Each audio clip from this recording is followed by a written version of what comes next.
That's crazy. That's horrible. Mental health is like in like a big deal right now in society, like worldwide, I think. I mean, it was a big deal like 5 decades ago. Yeah. They just didn't talk Now about it it's as just much on as the we do. forefronts of everything. Yeah. But you know, when you talk about mental health, like, you don't necessarily realize that physiological side of things, you know, feeds into that. Like, there are people out there walking the street with certain mental 100%. health predicaments that are physiological. Yeah. You know, Yeah. like you get somebody in a surfing accident, they get hit in the head. Next thing you know, they can't self-regulate. Yeah. You It's know, crazy. so How much someone's life can change just in a matter of moments. 100%. All right, should we? Dan, you ready? Yeah, we're on. All right, start off. What up, everybody? It's the Bains Beers podcast. We're here today with my co-host and a very special guest today. We're here with Seb. How are you doing today? I'm good, boys. How are you? Good, good. So you just want to give us a little bit of background and introduce yourself on, you know, some of the things that you've been into and accomplishments that you've had. We're pretty excited to have you on. Awesome.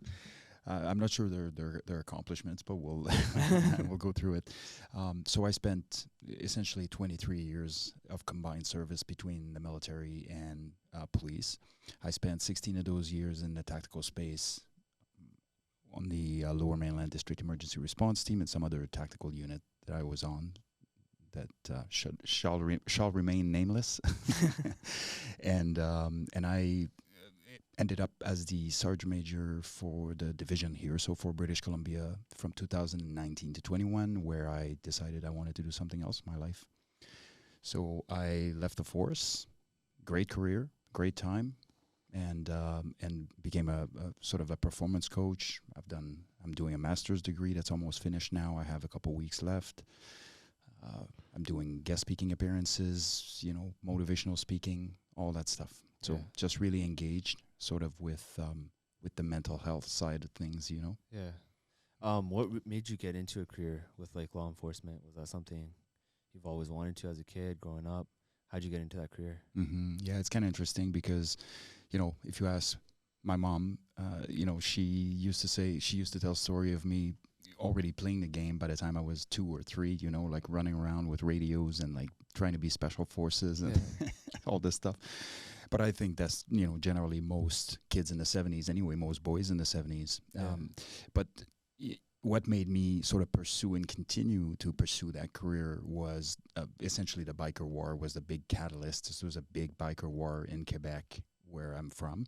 And it was the Rock Machines and the Hells Angels were waging wars on each other. And we were talking about, you know, stalking people in club lineup and trying to kill them with, you know, freaking anti-tank weapons. You know, we're talking about legit vehicle-borne IEDs, those types of things, you know, in Quebec. And so one day we're coming back from a field trip and we saw ERT guys or SWAT guys, you know, sort of standing there guarding a bunch of bikers that were, you know, flat on their belly, cuffed in the back. And I asked Mom, I said, who are these guys? And she said, those are the guys that aren't scared. Everybody else is scared, you know, to do anything. Yeah. And so I was like, well, I want to be one of those. And she's like, well, get working, you know, right away. There was no, oh, you can do whatever you want, honey. I was like, no, put the work in. And if that's what you want, then let's go. You'll see results. Actions speak louder than words. Roger that. Yeah. And that's where that kind of ambition started for that career. 100%. I mean, there was, you know, personal things that sort of compounded that. So there was a lot of, you know, bullying as I was coming through school as the lone visible minority in an entire sort of city. 100%. And especially in the 70s, mixed kids, mixed race kid wasn't very popular at the time. And you know, I had 2 choices. I was either becoming the evil that was happening to me, or I was making sure that nobody else was ever a victim of that. So it sounds idealist and it sounds like perhaps, you know, far-fetched, but that's reality. Like the driving force behind me going to law enforcement was to interfere with bullying, 100%. And so I made sure that my actions throughout my career never crossed the line where I became the person I didn't want to be. The bully. Yeah. That makes sense. If that makes any sense. 100%. 100%. So didn't you start off in the military then first? I did, yeah. So how was that journey for you? Yeah, so I started in the military. I took, I pick infantry because why not? And at the time it was the hardest that you could engage in, and I wanted to test myself. This was the first time that I realized the power of self-actualization, or the power of your mind. Like people were leaving and quitting within 15, 20 minutes of being driven hard, by the cadre. And I've stood there on the bed looking at the ceiling fan, kind of counting the turns and wondering what the hell happened to me.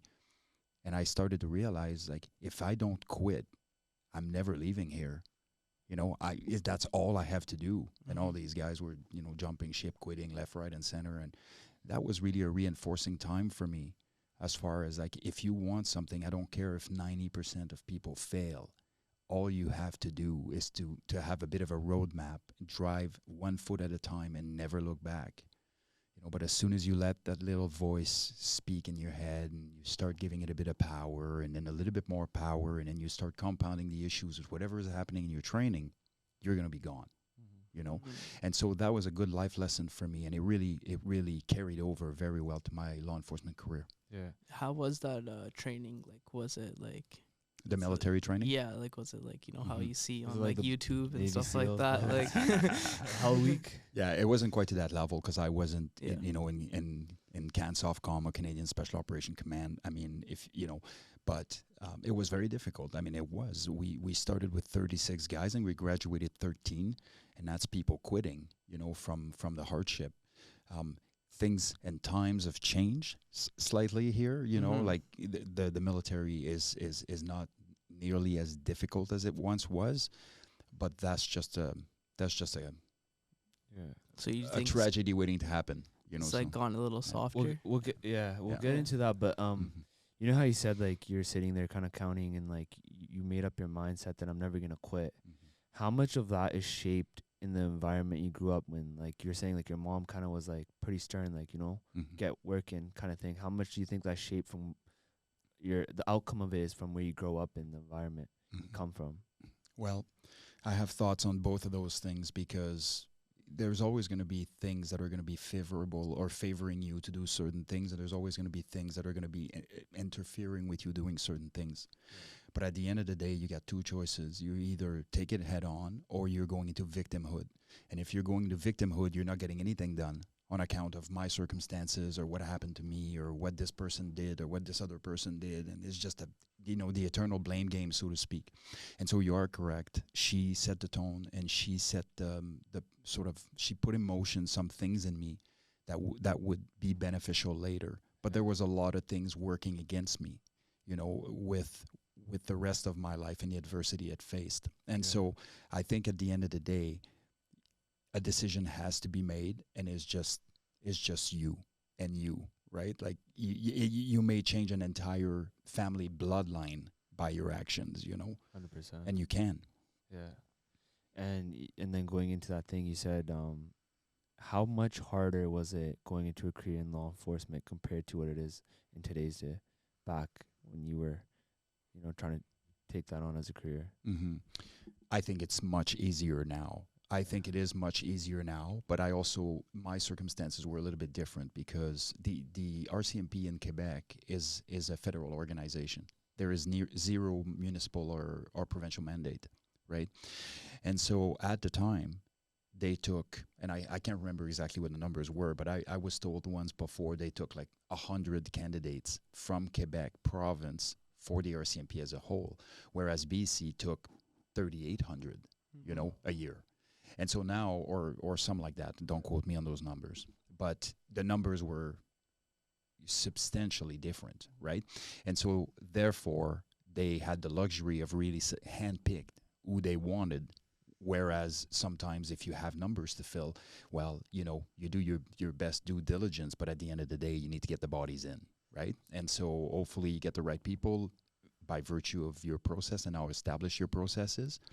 But it's tough, right? So now, with the state of affairs in policing, with everybody running away from the profession, and I'm not talking about people within the profession, I'm talking about people that aren't in the profession and want nothing to do with it, courtesy of the, defund the police movement and all those things that are going on.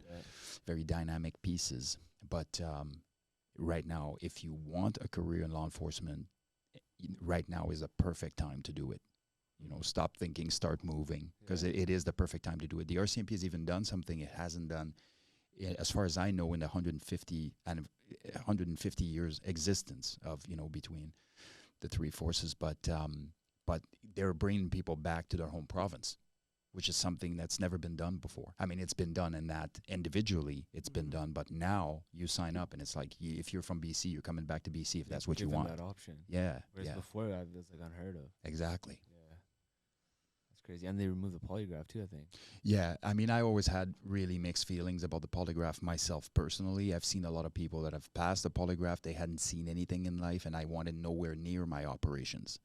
You know, so it's the polygraph serves a very, very distinct purpose, and it has its place. I didn't see it as a major asset to recruiting personally. So you were part of the recruitment process? Mm-hmm.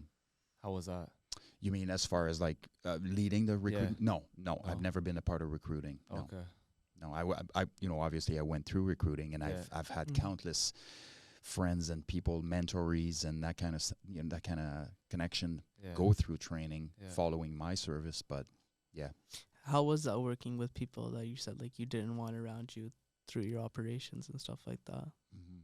Well, thankfully for me, I knew exactly where I was going, and I essentially made a beeline for it, right? I wanted to go to ERT. I wanted to go to ERT full time, and there was nothing that was going to stop me. So I knew that all I had to do was to do all the little things right along the way to be as sort of receptive to feedback and to be as introspective as I possibly could to become the person I needed to be so that I could be successful in that pursuit. But by the time I had 4 years service, I was already on a covert tactical unit. And so I was surrounded by people that not only wanted to be there, but wanted to be there for the right reasons and had the right mindset. And then when I tried out with the team and I got in, I was like, this is it. This is where I need to be. This is where I should be. And so I spent 12 years on the team, 7 as a team leader before leaving for the CO's office. And then how was the process of you leaving that whole life and going into your new kind of life now?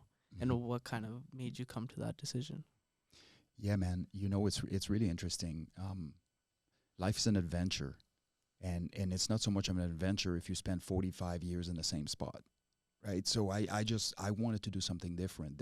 It wasn't about, you know, I respect loyalty and I respect dedication and people that have done it for 40 years, but that's not how I want to run my program.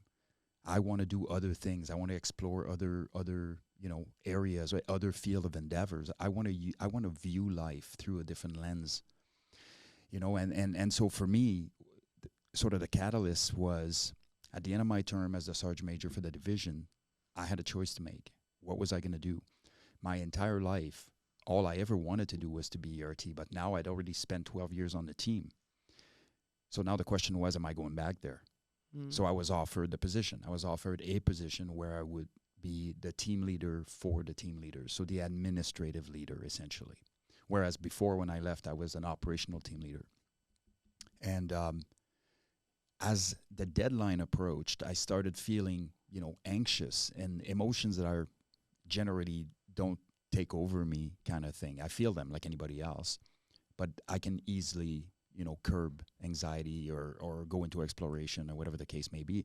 But in this specific case, somehow it was sort of a crescendo. It was increasingly worse.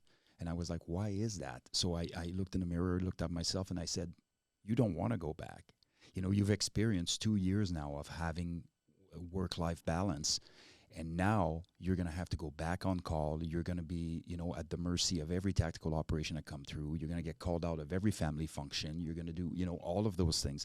And so I knew exactly what that meant. What that meant was the obsessiveness that it required me to make it there was going to need to return. And I just didn't have it in me. So it wasn't about me. It would have been really cool and really sexy to get my greens back and go back on the team. But I, on account of the collective, wasn't going to do that, because I wasn't going to take the job knowing what I knew and make other people pay for me being selfish, right? So I had a decision to make, and that decision was I'm leaving and trying something else. I have lots of skills I can cross over. I have lots of experience in leadership and otherwise. I'm good to go, you know? And then the question became, so what do you do with your pension and all those things? And everybody was freaking out. My career was on an upswing and like people lost their mind, you know? But it's my life, it's my decisions, and it's my show to run the way I want it. And that's the beauty of life. You know, nobody holds you at gunpoint. And if they do, take that away from them, as we saw in this. This is the video. You're going to see this video. This is a video of, it was in Seattle, or Washington, Tacoma. There's 3 Vietnamese guys sitting in the garage drinking beers. Yeah. And 2 guys come with a AR. Well, I mean, to them it looks like an AR, but it's a soft rifle. Yeah. And then there's one guy, well, the one guy in the middle looked like he was about to give his whole house away, like you were saying. The one guy was like confused, and then the other guy gets up and charges them, and then all 3 of them jump the guys after that. And we were just talking about it before the podcast about like how like, you know, how surround yourself with these kind of people that will go and, you know, jump with you, right? Yeah. How important do you think that is, like in today's day, to be like sharp, mentally trained, you know, and physically like know how to handle yourself? I feel like we're missing that in today's time. There hasn't been a worse time to be a man.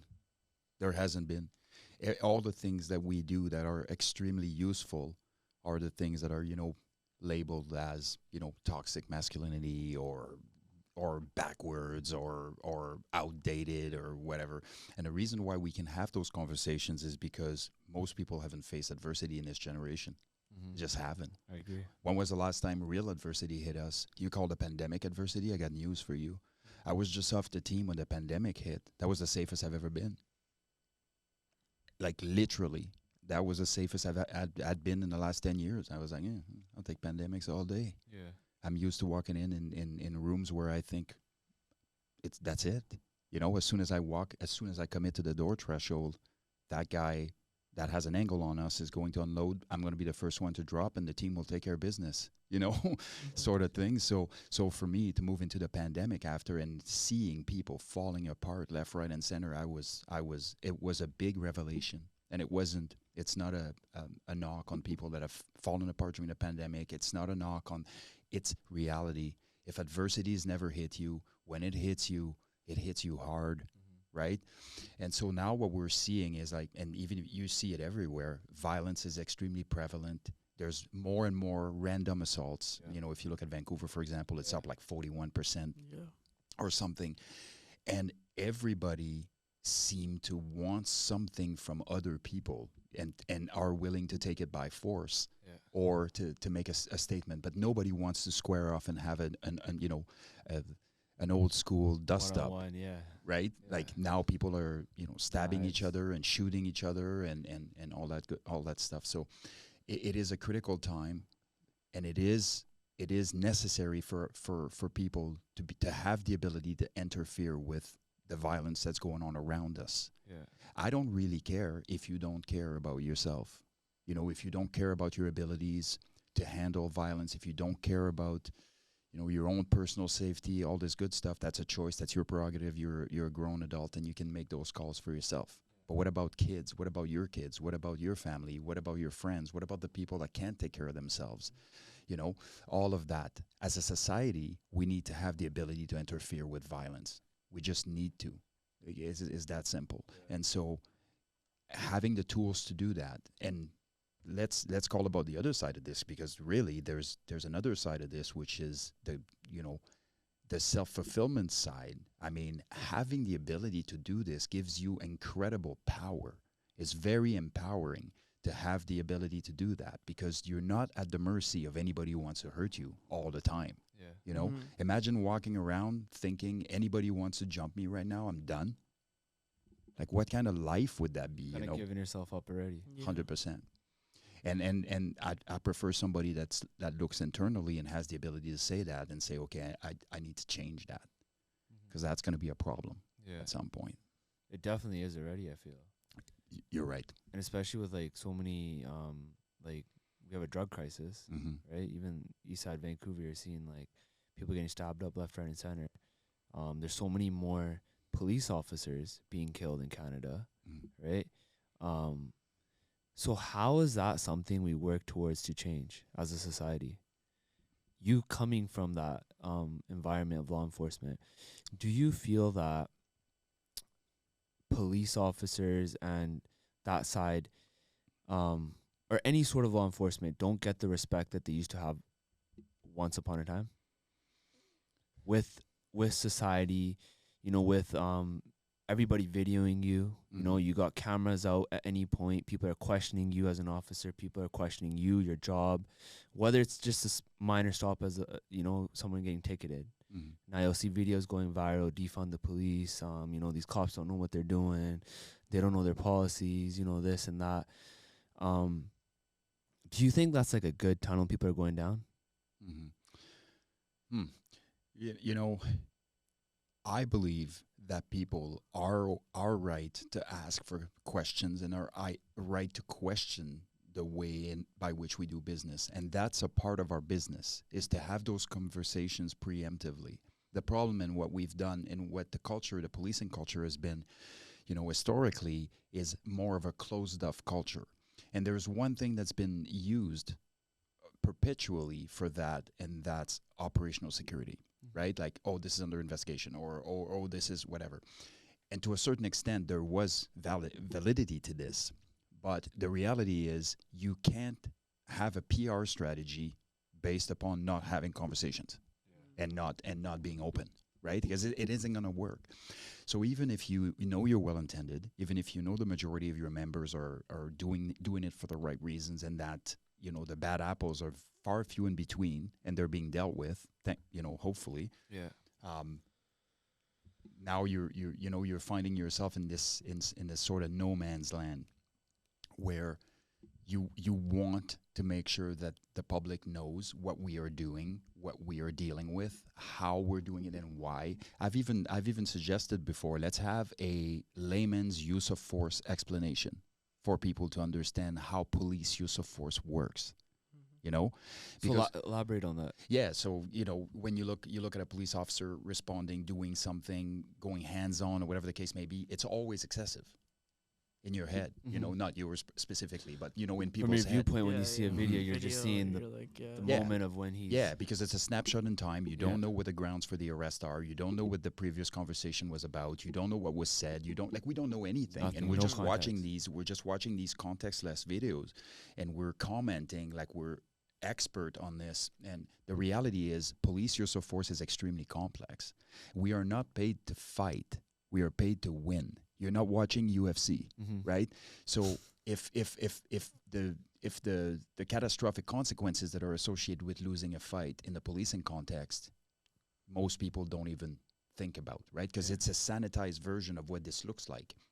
What is a fight looking like for me in my own head with my own lens? It looks like two people are going to square off, and one of them is going to win, and the other one's going to walk away, and that's it. That's not what happens in policing. If you lose the fight, you die. Not always, but very often. Very often, right? Yeah. I think the stats are pretty astonishing. It's 80% of cops that are killed with firearms are killed with their firearms. So that's taking away from them and then applied against them in the context. So here's how you start. You lose the fight, then you lose your gun, then you lose your life, right? And so one of the key piece of information that's important to communicate with people is that use of force never looks good.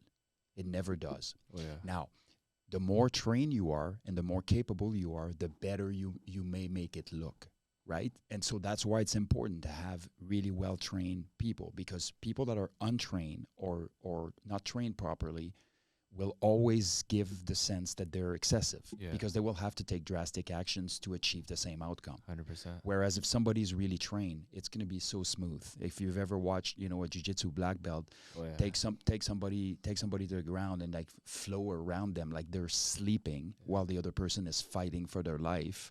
You know, imagine, so imagine if your police force, they don't need to be black belts, but imagine if your police force is trained properly, and now you see your cops effecting an arrest lawfully on lawful grounds. The person wants to fight. Cool. I'm flowing around you like water, and next thing you know, you're handcuffed, right? Yeah. But that's not what we're seeing. So, but the fact that you're not seeing that doesn't mean that the cops that did it the other way didn't do it correctly. They did correctly for the skill set that they have at the time, right? So this is where the line gets blurred. If you watch, you know, a 100-pound female cop try to arrest, you know, somebody at 6'4", 230, and you're watching 230 pounds arresting a small female, it's like all of those things come into the evaluation of the situation, it's right? The optics of it. Yeah, it is 100%. And so one might look absolutely excessive, while the other one might look, you know, like they're not in the fight, so to speak. But they might both be right. It's just that based on the totality of their own circumstances, their perception of events, and their own skills, knowledge, and abilities, now they have to make an assessment and a decision that's different from the other person. 100%. Right? So when you look at a police officer's arresting someone, you know, or you know, he doesn't even know how to X, Y, and Z. It's like, yeah, that's cool, dude. Like, and cool story. When you're in the gym, if let's make a very quick correlation. If you've trained in a gym, we've all seen these gym killers that are killing everybody. They go to a tournament and fizzle out to nothing. They never amount to anything in the combatives world. You know why? Because when stress is involved, fighting is different, right? When stress is involved, when the catastrophic consequences associated with your fight are in the forefront of your head, like, and you were sitting down writing paper, and somebody that has 4 times your level of aggression you're dealing with now all of a sudden out of the blue, it's not like you were preparing to fight. You know, I got my coach warming me up, I do all this stuff. No, man, like I was having coffee, or I was writing a paper. You started your day off.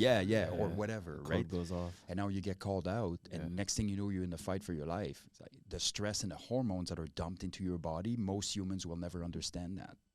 And so now we can have conversations and break down what a person did or didn't do correctly. But man, in a dynamic application of use of force, it's very difficult, you know, to kind of control all of that. So having those conversations, those critical conversations, and explaining that to people, like, people are not dumb. See, one of the biggest problem we have as a society is to think that everybody else is dumb. Yeah. It's not. It's absolutely not the case. People are very reasonable, but you need to take the time to do it properly. And policing historically hasn't been done. It's the communication, right? Yeah. But I mean, you just breaking that down right there, just like kind of like, you know, you think about it and it's like common sense at the same time, and anybody would understand that. You know what I mean? And I feel like it just hasn't been done. Yeah. But then it's also like it's more like recency too, I feel like, just like with all the things that have happened in the States, and then it's trickled down to over here, and like, you know, defund the police movements and all these other things. Like, what are your thoughts on that? Well, police get caught up in the political sense too, where like now they're having to choose, like, everybody's like, because at the end of the day, they got to do their job, right? Now you have the police doing their job at one end, now you have the community protesting against something, and they're stuck in the middle, and they're like, you know, now you're kind of trying to judge them on a personal level. They don't realize how important the police is until they have to dial 911, right? For sure. And just, you know, to kind of answer your question, I mean, without getting us canceled, you know, don't worry. I've been down that road before. You know, I think, you know, it's really important to understand and emphasize that policing in Canada and policing in the U.S. are like apple and oranges, right? Like, most people don't realize that, but it is. Yeah. So we have a form here called a SBOR form, a Subject Behavior Officer Response, or something like that. And that form is basically being filled every time there's an active use of force. So anything, you know, aside from police presence, anything that's reportable, anything that has injuries attached to it, all this good stuff. And that, by law, has to be filled every single time. And our members have been excellent at doing that. And the supervisors have been excellent at calling the members out and making sure that it's done. And it provided us some very, very insightful numbers and data. And the data doesn't lie. Like, you know, I can't remember exactly what the numbers are, but we're looking at, you know, 4 million contact a year, I think, the police has in Canada. Out of that, there's less than 0.01% that end up in use of force. Like, dude, those are massive numbers. Yeah. You know, when you're looking at other areas of the world where, you know, 20% of your police contacts end up in the use of force, like, we are doing great. Now, I'm gonna even add a little piece here. There is contention around the fact that some some police officers will endanger themselves to use a lesser amount of force so that they do not hurt the person, you know. Yeah. So now what you're having is you're having somebody that foreseeably would be justified to use a certain amount of force, but use less. So it's cool if it works out, right? But if it doesn't, that person could have just killed themselves just because they were trying to be gentle. You know, kind of thing. And so if you're realizing that 80% of cops that could use more force are using less, that should tell you the whole story, right? Now, are there cops out there that are throwing their weight around that, you know, were bullies as child as I was, but decided to be the bullies instead? There's no question that's the case. There's no question that happens. But I can tell you one thing. They stayed well clear of me my entire career, right? Because if I was proceeding to an arrest or if I was doing something and somebody came in with guns blazing, they would be told on the spot, like, you are not messing up my operation. Like, I am a professional, and this is not personal, this is professional, and we're going to do what we need to do. So surrounding yourself with professionals is a critical piece, but also setting the tone for what's acceptable around you. You know, so if you go into policing or if you are into policing, everything you do leads the way. So don't be looking at everybody else, you know, to make the proper decisions on, you know, be that person that you want to be. Be the change. Yeah. And you'll see people adapt to that. You'll see people coming in and be like, oh, okay. Yeah. You'll have like a domino effect around. Yeah. How did you deal with the pressures of being a team leader? Mm-hmm. Yeah, like being that first person to walk into the room. Like you said, you're not. The team leaders doesn't actually enter mostly. Okay. But even how you said that so like nonchalantly, like, oh, I'm gonna be the first person to walk in, maybe get killed, and then my team's gonna come in. Yeah. Like, It's like you've numbed it out. Mm-hmm. Does that happen just because like you're so used to the idea, or like you've just kind of numbed yourself out because you've accepted what it is? There's a few things here. There's a few layers, right? Acceptance of death is a very liberating thing. Like, that's a fact. Death isn't the end of life. It's a part of it. And we all gonna go through this. The only thing that's truly fair, because it doesn't matter social demographic, you know, having money or no money, being brown, black, white, you know, whatever. There is no discrimination there, right? Making peace with the prospect of death doesn't mean that I'm wishing for it. It simply means that I realize that life is fragile, that things do happen, and that I'm not special. And if I'm not special, then I start treating myself that way, right? Like, I'm not special, this could happen to me, right? I always get stunned when people get diagnosed with cancer and they're like, I was shocked. Were you though? Because 1 out of 3 people will get cancer, and anybody who lives over 80 will get it. Mm-hmm. So why not you? You're special? No, you're not. Like, despite what your mom's telling you, you're not. So it's important to have that in the back of your mind. Now, for me, part of the foundation, and I would say fundamentally, it was my why. Why am I doing this? Why am I doing this? I'm doing this because I ought to do it, so nobody else has to, right? And so when you adopt that kind of attitude where you're taking it upon yourself and you're taking the risk upon yourself so that others don't have to, that is where your sort of your reward system kicks in, right? Because that doing what I committed to do on account of the collective is the fuel that feeds me, right? And so those are two sort of congruent parts that work together, right? I'm very okay with the prospect of death. I've made peace with that decades ago. No issues with it. And then B, if not me, then who? Right? So all of this allowed me to take the emotions out of the operation and to treat it as a mathematical equation, you know? Here's the problem. Mathematically speaking, here's the solution. Not, oh my God, I'm scared, or oh my God, I'm feeling all these emotions. It's like, acknowledge the emotion, put them aside, solve the problem you have in front of you, right? And there's only one way to truly be effective at controlling chaos, and that's to control you. You can't control chaos if you're a giant mess when things get dynamic. And so for me, it was all about like sort of recentering myself, understanding my strategic priorities, and jumping on, effecting whatever plan that my guys would, how did you kind of learn how to, because obviously you probably learned it over time, controlling your emotions and different things like that. How did that come like to fruition over time? I wasn't always like that, you know, and I'm glad that you bring this up, because I think it's important to have that conversation. It's like people, well, you either have it or you don't. No, that's not how this works. You have to learn and you have to want to grow, right? And so for me, I didn't have a lot of things going on for me, but I had one thing going for me, and that was the pursuit of excellence. I wanted to be better than I was yesterday. And the only way to do that is to truly look at yourself internally and look at the shortcomings and make them no longer shortcomings, right? And so for me, you know, I had a temper. I was full of fire. I was training hard. I was a martial artist. I was doing all this stuff. And I had a temper on me. You know, I was bouncing in the clubs. I was compassionate still, and but I did have a ton of fire in me that I had to really learn to control over time. And in my 20s, say the way I would have been in a relationship, for example, like in a romantic relationship, was very different from where I am today. Like complete opposite, right? Mm-hmm. Just in the way I reacted and just in the way I let sort of the emotions run the show.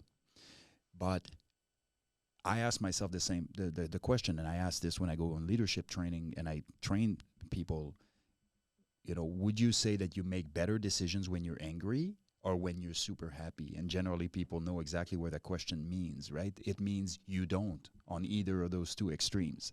So we're going to have to regulate if we are to make some sensible decisions that have a real meaningful impact and potentially catastrophic impact, right? We live in a world now where everybody is fueled by emotions and it just flares up like this, and it's like a hand grenade. You know, you say anything in the comments, and I'm talking about social media, but it could be in person as well. People have an incredibly hard time controlling their emotions. Mm-hmm. That is utterly unacceptable. It's utterly unacceptable. You have to do better. You have to do better. If you don't, you're going to pay catastrophically for that. And if you don't, somebody you know and love will. And so for me, it's, you know, over the years and of course handling calls, you know, one after the other, because there's a certain stress inoculation piece that comes in there. You know, for me, by the time I was, I don't know, thousands of operations in, like my heart rate was not going up for anything, right? Like, and so you can make better decisions when that's the case, because you don't have, not only don't you have an emotional dump, but you also don't have a hormonal dump, which is a physiological response to stress, right? And so you're able to control yourself so that you may control chaos. So that just comes with time, putting yourself to those experiences over and over again.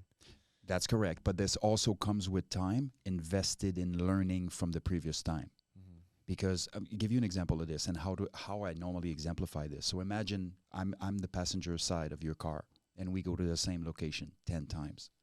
On number 10, if I never paid attention, I still don't know how to get there. Mm-hmm. I just don't. Because I never paid attention, right? But if I'm engaged in this process and I'm like, okay, I really want to learn how to get there, so let's see. Which road do you take? Oh, hey, look at the red church over there, you know, like it looks beautiful, whatever. Boom, landmark, right? Yeah. Like all this stuff. So now I'm taking and I'm engaged in the process. I want to learn from it, and I want to be the best version of myself because I need to learn the route to this location. Mm-hmm. I've taken proper steps, actionable items to make that happen. Yeah. That's what needs to happen. You can't just be a part of the process and hope that time will make it for you. Yeah. It's a decision. You have to make a willful decision that you will consistently assess where you at, and you're gonna have other people assess where you are. Mm-hmm. And one of the things that people are having a real hard time with right now is feedback.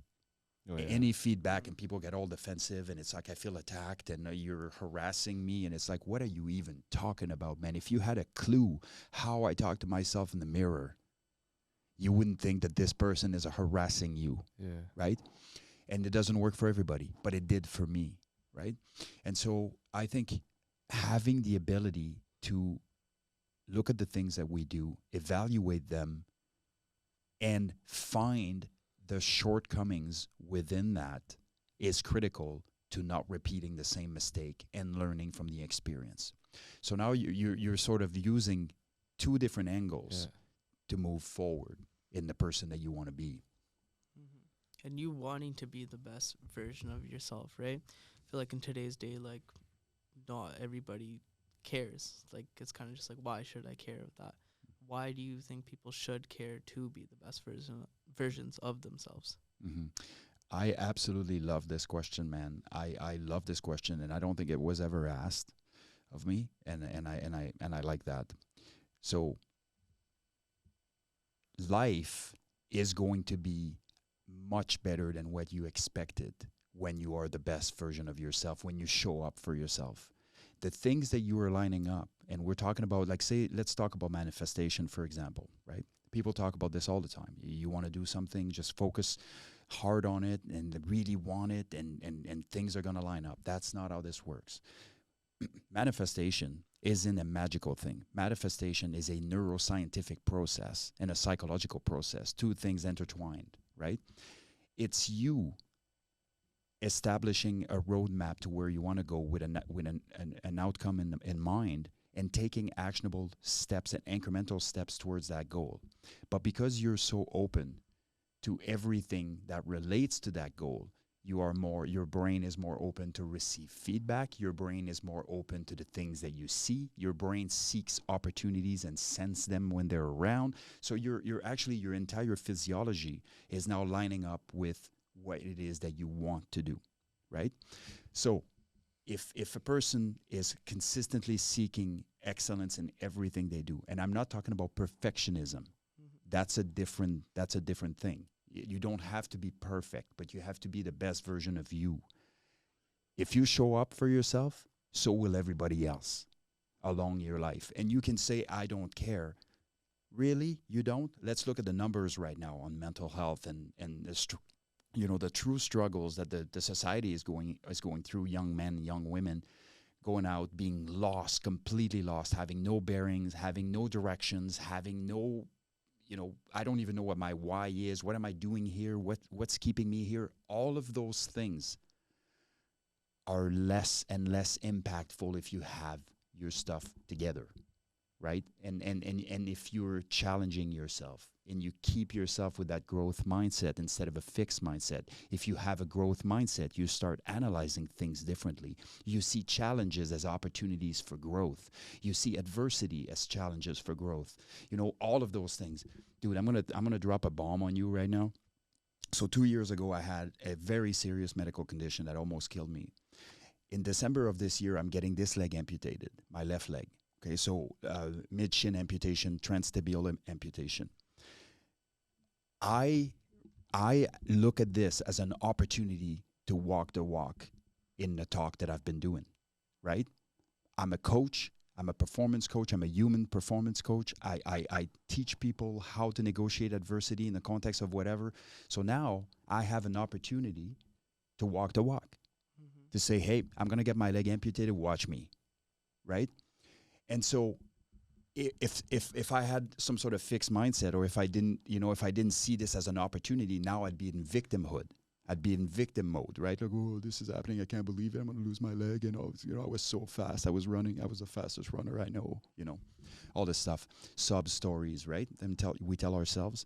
But I now see it and embrace it as an opportunity to make a difference for the collective, to teach my daughters and to teach the people around me how you can react to adversity when adversity hits you.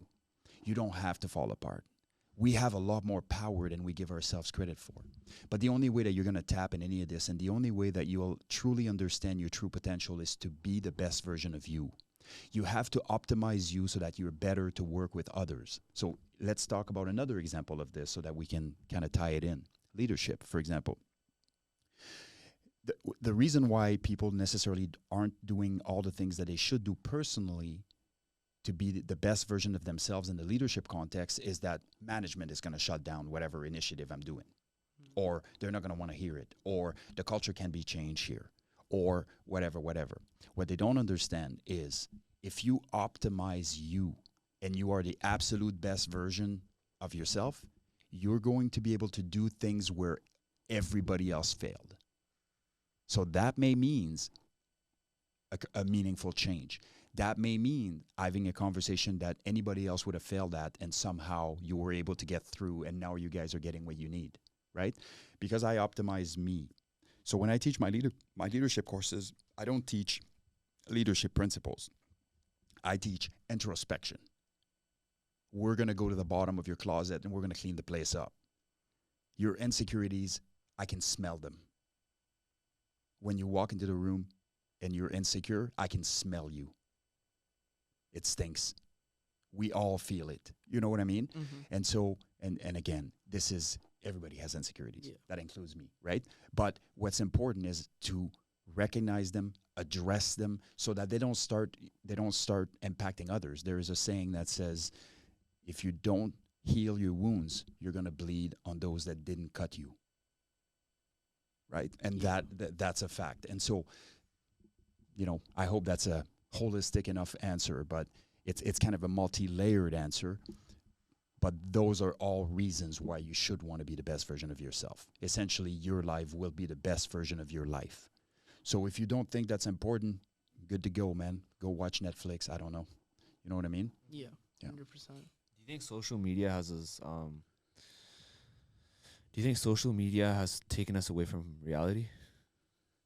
Yeah, I think in many ways, and it has. And I was having a good conversation today on the collective, and I was talking to Chris Lee, former Green Beret, and he said something that was really interesting to me. He goes, "It's funny that we call it social media, and it isolates us so much," and it's true. And it was kind of the first time that I considered it that way, and that's why I love to be part of conversations with savages, because you always end up learning, right? Like, but yeah, I do believe that it has the potential to be a powerful tool to bring people together.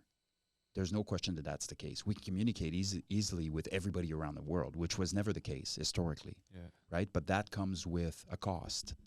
It comes with a cost. It comes with the fact that people are using the dopaminergic system or their dopamine hit, you know, to try to make themselves feel good about what they're doing by posting on social media. So now what you have is the people that are struggling looking at people that, quote unquote, aren't struggling, you know, and living, you know, exciting lives or fantasy life. But the reality is, we all know these people are struggling too. Like, everybody's struggling. This thing called life, this journey called life, it's not easy, man. Like, it's not. It's not easy. It's not meant to be. We just need to be tougher, not make life easier, you know? And so I do have a love and hate relationship with social media. I do have an active social media account. It's not crazy or anything, but it's crazy for me because considering I never been on social media until 2017. Because when I was on the team doing the work, I didn't have time for this cute selfie, you know, that I'm going to post here or whatever. So I stayed completely clear of that. In fact, back in the days, some of the guys on the team were making fun of me for not having Instagram, right? And now, fast forward, you know, 10 years later, I got 10,000 followers or whatever. Huge, you know? Mm-hmm.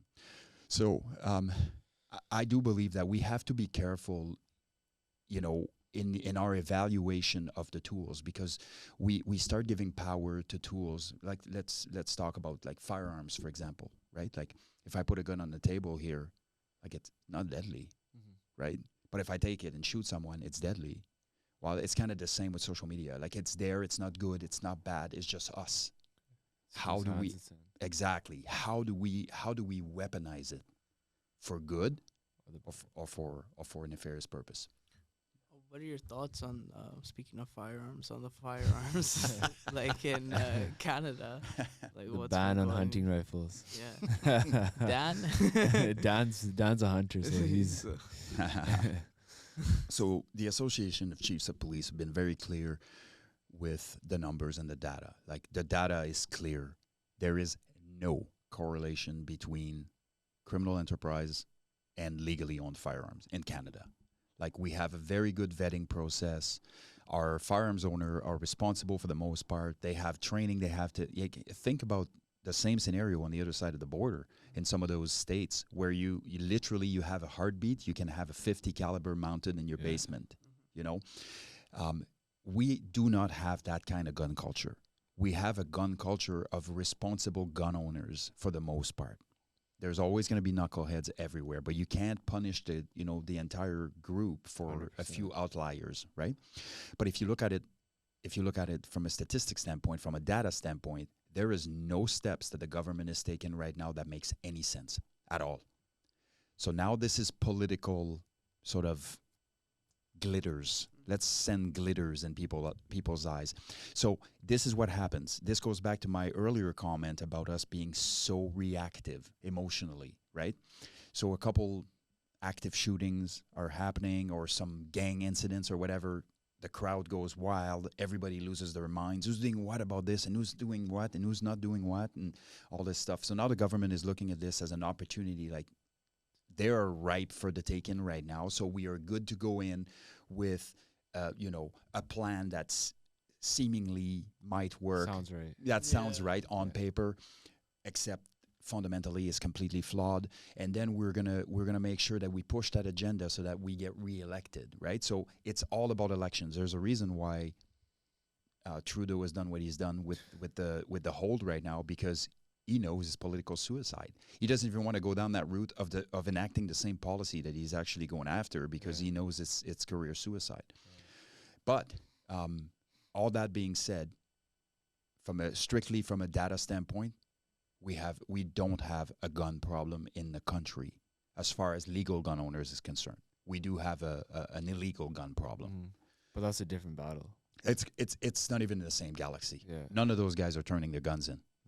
None of them. None of them are, right? And so, and if we were to extrapolate a little bit more on that ban, I don't know where the $2.7 billion buyback program and who's enacting what and who's enforcing anything. Like, dude, most cops that I know own firearms like anybody else on their off time. They don't want any part of that thing more than anybody else, And so it'll be interesting to see where it goes. But I don't like the landscape right now in Canadian politics at all. I really do not. I think that we're having some very sketchy stuff happening and not going down the conspiracy lane. But when you start looking at having secret meetings with secret outcomes and taking rights away without asking anybody because there's some sort of legal loophole that allows you to do it, and censoring the media, coming through podcasts, rules, all in an attempt to control the information that's proliferating about you. Yeah. Are you kidding me? That's scary. Yeah, it's terrifying. It is terrifying. That makes you want to start training and get firearms. It makes me want to move is what it does. I want to go to Croatia, somewhere in the woods. Yeah, exactly. Yeah. For yourself, going through a career of 25 years in law enforcement, you've probably seen some tough things. How did you deal with your mental health? Mm-hmm. Yeah, that's kind of a really interesting conversation. But I will say this. Generally speaking, mental health, humans are reactive. We wait until we have an injury and then we try to fix it. But by that time, we're not in the right state of mind to do that necessarily.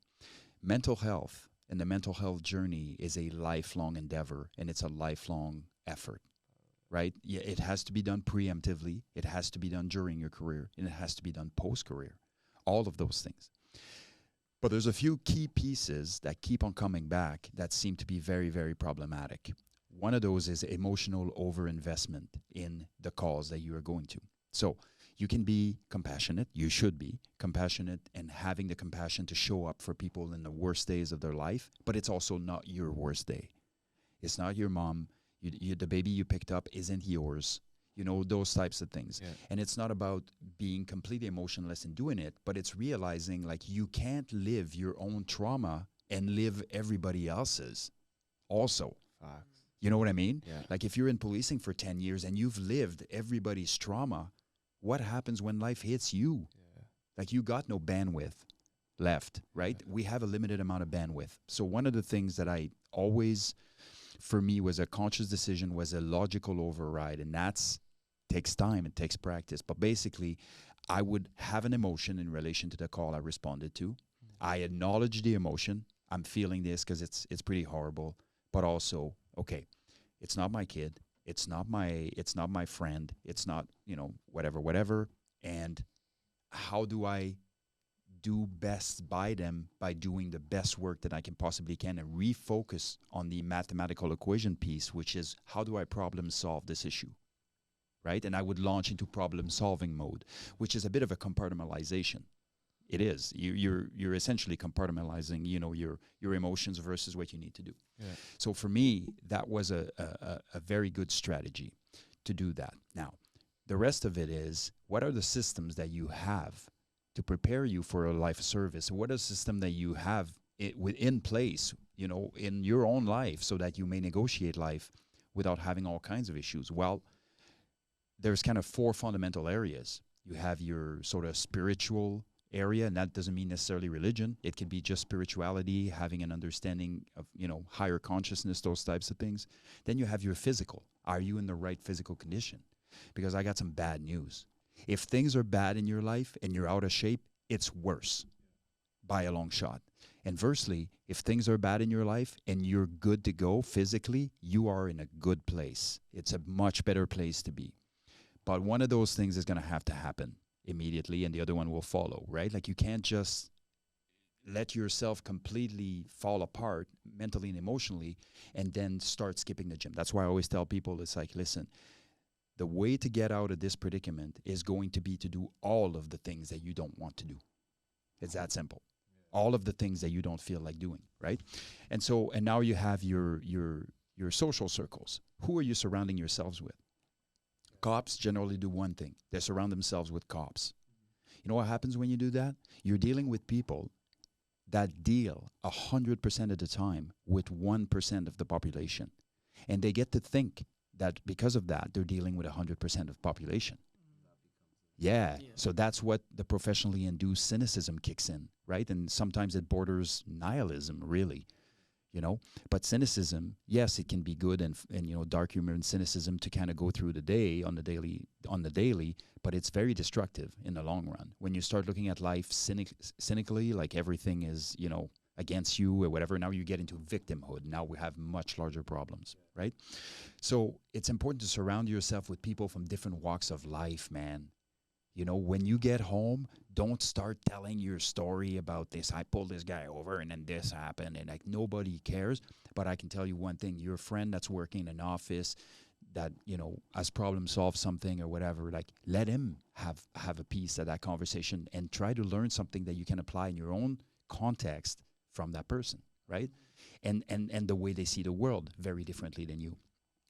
When it comes to how to recharge batteries, those types of things, we as humans have fooled ourselves into thinking that cities are where we belong. I agree. It's not. It's not. Like, nature is the most powerful battery charger for us. And if you spend any sort of time and invest yourself in nature and have that mindfulness break and have that, that appreciation, that gratitude is a big key of this operation. You go in there, daily, you take your dog, you do whatever, you clear your mind, you go along the flowing river, you put your back against a tree, you get the sun to hit you in the face. All of those things are incredibly powerful. And when I say incredibly powerful, people don't like to hear that because it's way too simple. They want to know how to do it better. Go for a walk. No, not good enough. I'm not even going to try, And so that's part of the reason why I created my mental health walk, which is every 2 weeks. And that was one of the reasons, to bring people together, like-minded individuals that were focused on wellness, to go out in nature and connect with nature. Nature is a battery charger, right? And so during my service, I was doing that consistently all the time. This was just a matter of course. This was happening no matter what. Now, in policing, in the military, in any job that you do, you can get to a point where you're so invested in what you are doing that you let that define you. Yeah. When anything defines you, there's some massive red flags here. Imagine if you're, a soccer player and you've played soccer since you were 3 and you're very good at it, and all of a sudden you suffer a knee injury.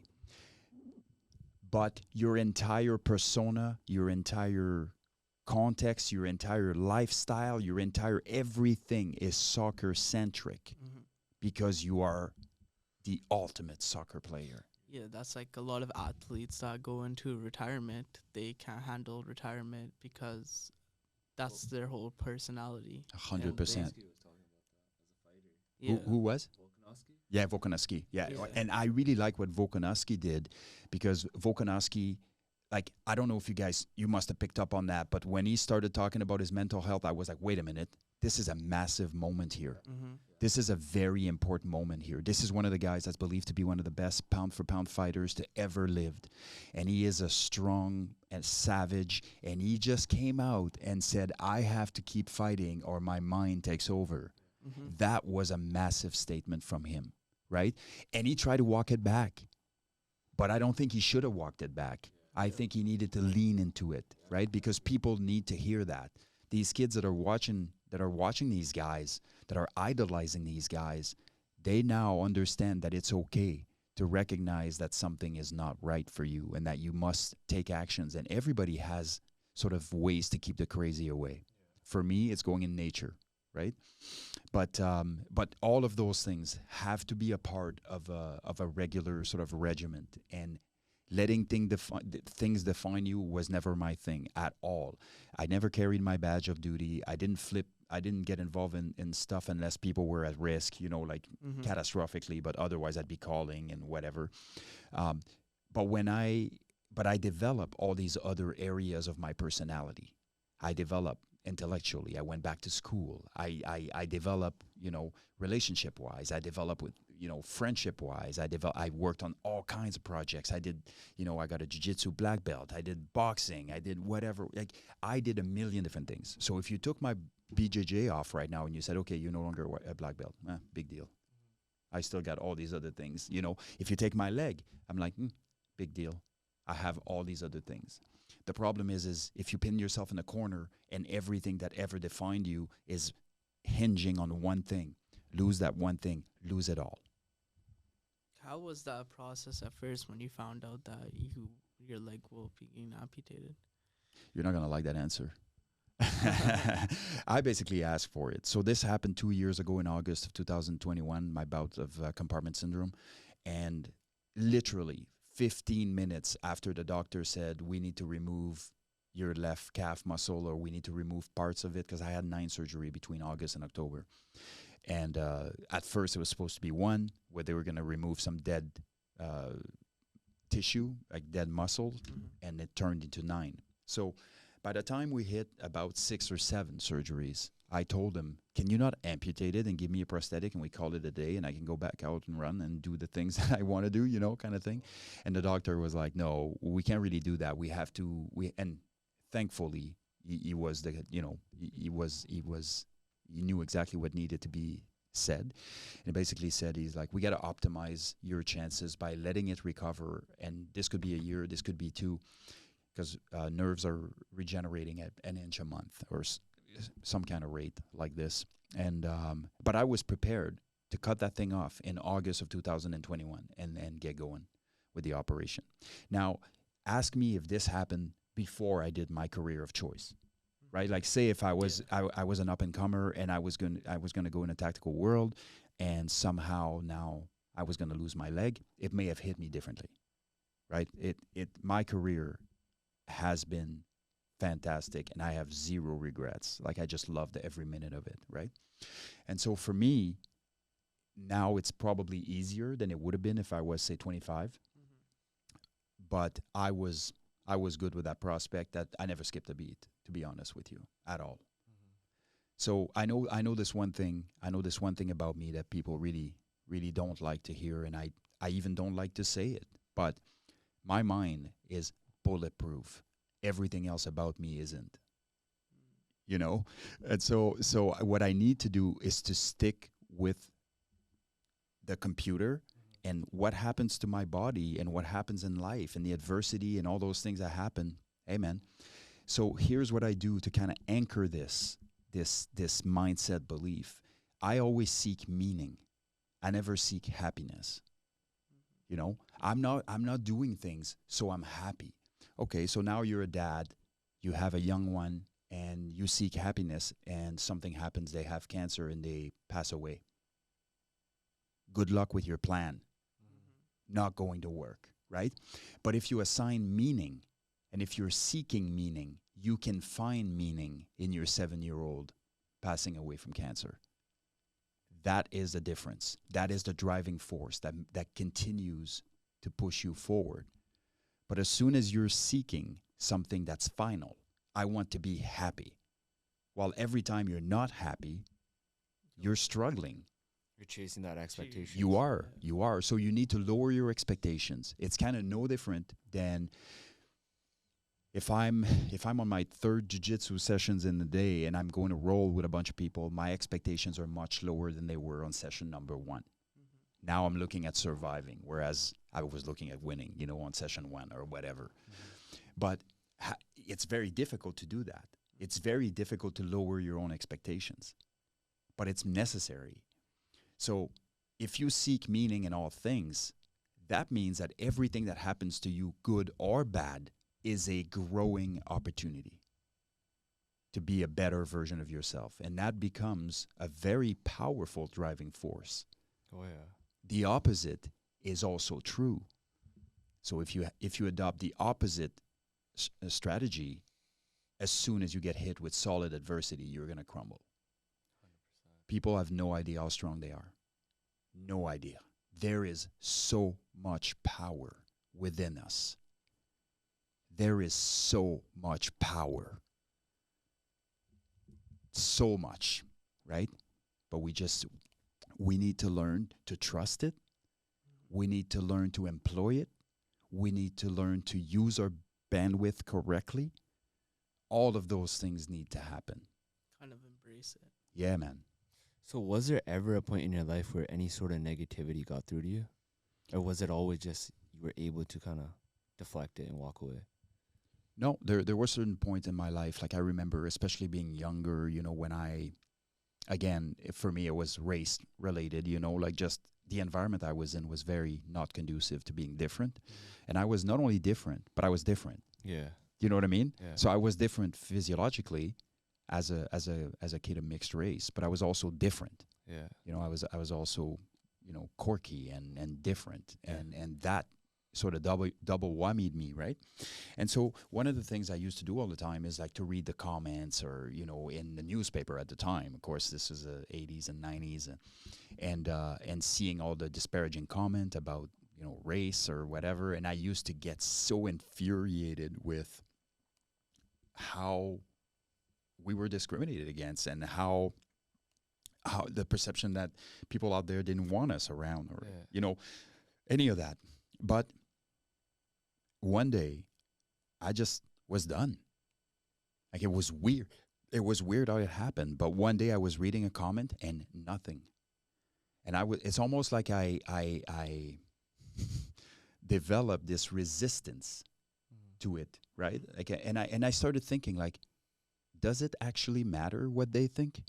Like, I don't think so. I'm going to focus on me. I can't control what everybody else is thinking, And that allowed me to completely disconnect this victim mentality from my race situation, if that makes any sense. So I'll give you an example of this. I was the first sergeant major in British Columbia, visible minority. I got tattoos on my hands.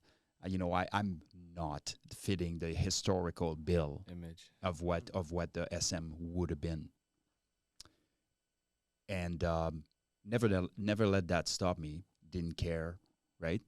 But I had a visible minority, a guy of mixed race, come in my office, and he sat down, and he was very young in service, and he'd had some challenges in his service, and he said to me something really interesting. He looked at me and he said, "Sir, you know how it is for us in the force." And I'm like, "No, actually, I don't know how it is. Why don't you tell me?" And he's like, "Well, the race thing and all this stuff." And I'm like, "I have never had a single issue. Not a single one. You had all these issues during your short service.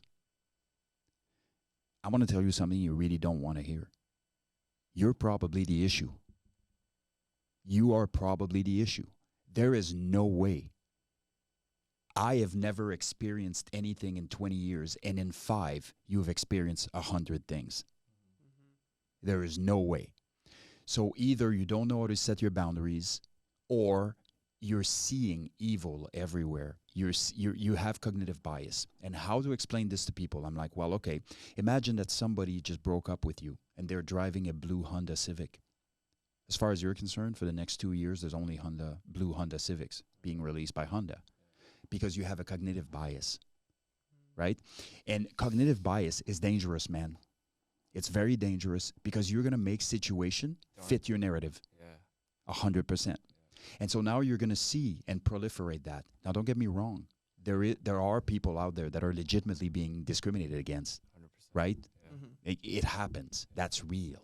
Yeah. There's no issue with that. You can address that. You can deal with that. You can do all that you need to do and move on, right? But the day that you start falling into victimhood, you start manifesting the things that you see everywhere. You're gonna impede your own development. You're gonna impede your own career. You're gonna impede everything you do by your own actions. You are responsible for that. Can't let it take over. You can't. Yeah. You can't. But also, you need to realize that it's simply not the case. Mm-hmm. It's not. It's just not the case. So control those biases. Yeah. Is that well, what you say to self-awareness, someone? right? Yeah. Self-awareness. So knowing that I have biases. Yeah.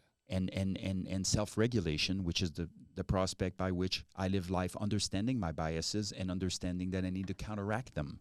Yeah. So how do I counteract them? I do that with logic. I do that with logic. No, this isn't what this is. But it's like going to a new job and you have that fear of being judged by everyone. First day on site or whatever, and you're like, oh, everybody's kind of like you walk into a room looking at me. You're talking about the imposter syndrome. Yeah. So let's talk about imposter syndrome, because that's a very powerful thing. Do you know who gets afflicted the most with imposter syndrome? Higher performers. It's really interesting how people that generally are not super high performers in anything will think they're totally fine for the job. It seems to be people that are invested in really doing a good job that get hit hard by imposter syndrome. Now, imposter syndrome is a very interesting thing.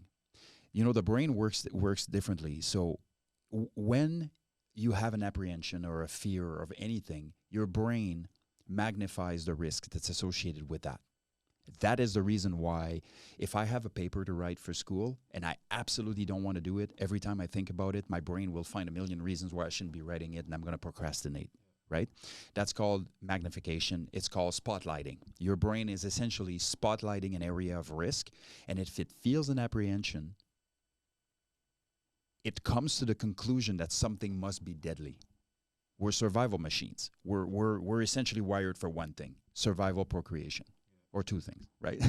and so that can really, really take a toll. Now, you're going to a new job. You have some insecurities that you potentially haven't dealt with. All this stuff, blah blah blah. All of a sudden, you're like, I'm no good. I'm this. I'm that. Your brain magnifies that. So now you have two courses of actions. You either overcompensate, which everybody can see, which is generally what happens, or you undercompensate and you come in flat. Right, and so one of the best way to deal with this is to understand that each individual that embarks on a journey, that takes a position or takes a role in anything, brings something different. You bring something different, and there is value in that. There is a massive amount of value in that. And so for me as a leader, if I come in and I feel that I'm not nearly as qualified as I should be to be in the position that I'm in, all this stuff, not only do I have to have the self-awareness that this is going on inside of me, but I also need to have the awareness of what I bring to the table in the context, right? And then I have to have the self-confidence to say there's a lot of good people there that I can learn from. Even if I'm the boss, no, you won't know anything or everything. It's just not going to happen. And there is no expectations. And this should never be the case. What you need to know is you need to be good to your people. You need to enable them and help them to thrive, challenge them and make them work well together, create a positive work culture. Those are things you can do as a good person. You don't necessarily need, expertise in a certain field of endeavor. And so now that you are creating this culture that everybody wants to be a part of, now you can get these guys on board and you can get some buy-in in them trying to, teach you and bring you along kind of thing until you're in a position to really help them. But in the meantime, all those things that you bring to the table are still with you, right?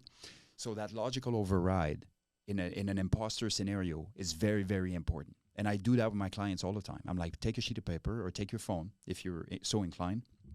And I want you to write down everything that you bring as an individual to this position that you just took. And then they will be like, okay, I'm bringing this. And by the time they're done, they have 40 things on the side of the pros, and they have a few things, inexperience, whatever. But when you look at this now, you just taught your brain, like, I'm bringing a ton to this operation, and I have to acknowledge that, So this is a great way to overcome imposter syndrome, and acknowledging that imposter syndrome is real. It's real, but it's not. Yeah. It's real, and it's an illusion at the same time. And that's how powerful your mind is, because it can play so many little games on you that can, like you said, like, you could be someone that's like very qualified for a certain position, but it's either you're gonna perform or you're gonna just flat out fold. 100%. But a lot of the times, if you look at the catalyst behind the failure, you're looking at either an overcompensation or an expectation set too high, right? And so if you set unreasonable expectations, you are always going to fall flat.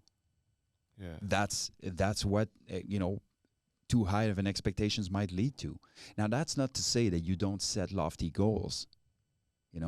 Was it Theodore Roosevelt that said, set goals so lofty that even failing is a secondary achievement? I love that saying, because it's true. If we're goal setting, it's a completely different story. Yeah. But when you're talking about, making a difference in a place of work, in a workplace or something like that, that takes time. Don't be that guy that I just got in, I have imposter syndrome and I must do something right now to prove my value. No, you don't have to prove your value. You will have a million opportunities to prove your value over time. And as annoying as it is for you, for other people to not know how good you are, they will appreciate it a lot more once they realize, man, that guy's really good. Like, it's been a couple weeks now, and at first I didn't know about him or whatever, but he didn't overcompensate. He didn't come at us from weird angles. He didn't try to, impose his leadership or any of that. He took the time that it takes to build a relationship, and he knew that circumstances were going to allow him to demonstrate what he's capable of. So don't try to impose your competence on others. Let them see it, 100%. Yeah. So you kind of having this like bulletproof mindset, right? How did that affect your relationships and friendships throughout the years?